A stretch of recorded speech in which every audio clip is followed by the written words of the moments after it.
There are billionaires everywhere. So let's swing the globe around and see what life is like for the billionaires that live or are from Syria. The richest man in all of Syria, Rami Makhlouf. He and his family live an infamously decadent life that has put them in the hot seat recently. Rami himself owns Syriatel, the largest mobile phone network in Syria. This has gained him a net worth somewhere in the range of 5 to 10 billion. It's hard to know for sure because there are a lot of rumors about where some of his money might really be coming from. You see, he is the maternal cousin of Syria's infamous president, Assad. Some have even claimed that for a while there, he was so closely tied to the president that no foreign powers could do business in the nation without Rami's personal go-ahead. When a guy is bringing home shady cash in the billions like this, he's not exactly posting videos online giving a tour of his various homes or shady luxury rides. Too bad his kiddo, Ali, didn't quite get that memo, and it looks like it probably doomed the entire frickin' family. Recently, he's been photographed with multiple incredibly expensive rides. That includes a Ferrari that's said to be worth over $300,000.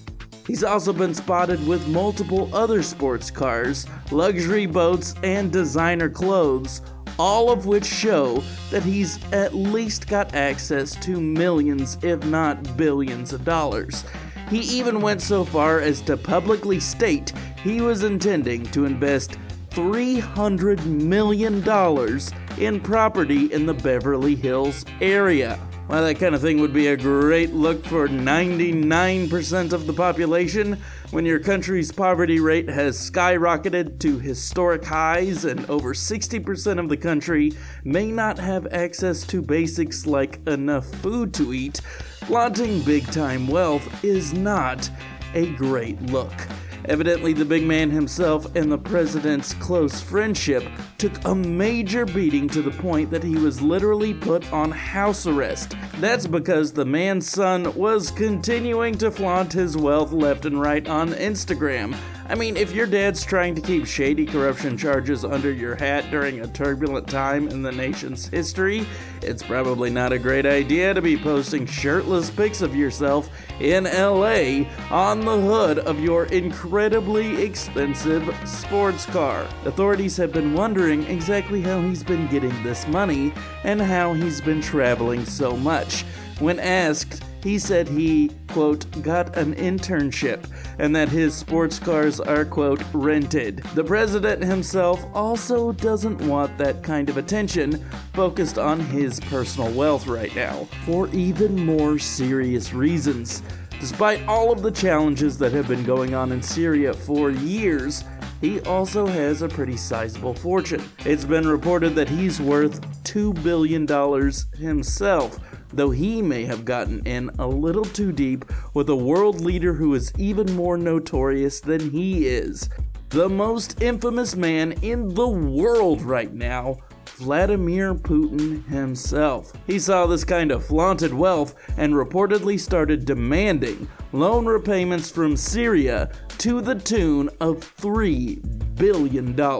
It goes without saying that the extended family and the nation of Syria owing Putin that kind of money is not great. He's a man that's well known for holding grudges. It doesn't seem like they might be keeping that billionaire status for much longer. All because his son just couldn't stop posting Instagram selfies long enough for his dad to get clear of corruption charges.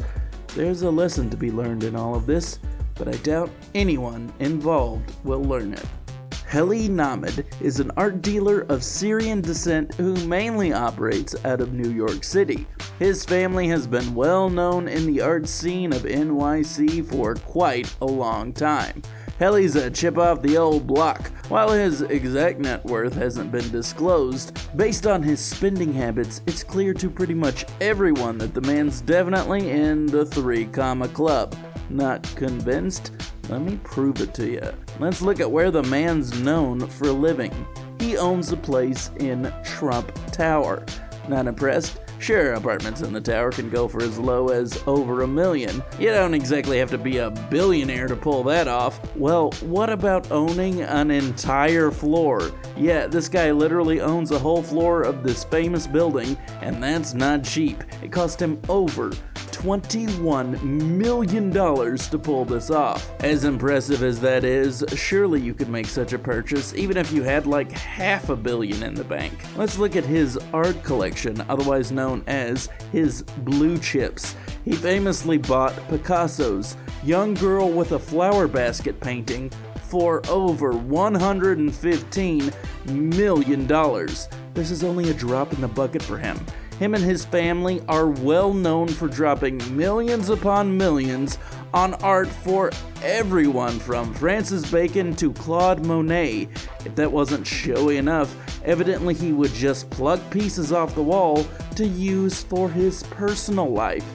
This man's tendency of throwing famous works around is legendary, so much so that the movie Molly's Game features a character named Shelley, who not so subtly features a scene where a character walks in with a $7 million Monet he just pulled off the wall and uses it as collateral for a high-stakes poker game. Now, is that a coincidence? Well, this movie is actually based on a true story. Judging from his famous friendship with Leonardo DiCaprio, who used to frequent these exact games, and is also featured in the book, if not the movie adaptation, I'd say there's a good chance this is definitely supposed to be him. Then there's his arrest that really seals the deal. Outside of his interest in the art world, he also had some, let's say, shady other hobbies. He and his friends were evidently doing some supposedly harmless sports betting. Well, it would have been harmless if it wasn't declared a huge gambling ring worth well over $6 million. He was eventually arrested and pled guilty to all charges. Then he was sentenced to over 12 months in prison. Of course, he didn't come close to serving that full sentence. He only served 4 because in 2021, he was pardoned by outgoing President Trump. Sometimes it pays to have friends in high places. Leo's bestie in the art world is not the only billionaire of Syrian descent who is all about buying blue chip artworks. It turns out that he's got some real competition, actually. Jose Mugrabi is a billionaire in the textile industry. As you'd expect from his appearance on this list, he's super successful in his field. His net worth has been reported to be over $5 billion. Most of this money seems to go towards building his massive art collection. His first major purchase was when he picked up a $4 million Andy Warhol portrait of Marilyn Monroe. Since then, he's dropped millions and millions on becoming the biggest collector of Andy Warhol paintings with over 800 in his possession. He's not exactly featured in Forbes often, so our info on this guy mostly comes from his son's high-profile divorce. No wonder so many of these billionaires have their fiancés sign non-disclosure agreements. Ghassan Aboud is a Dubai-based Syrian entrepreneur/philanthropist. To date, he has scored upwards of $1.7 billion. He's managed to pick himself a huge pad in Florida in a neighborhood where homes tend to go for upwards of $6 million.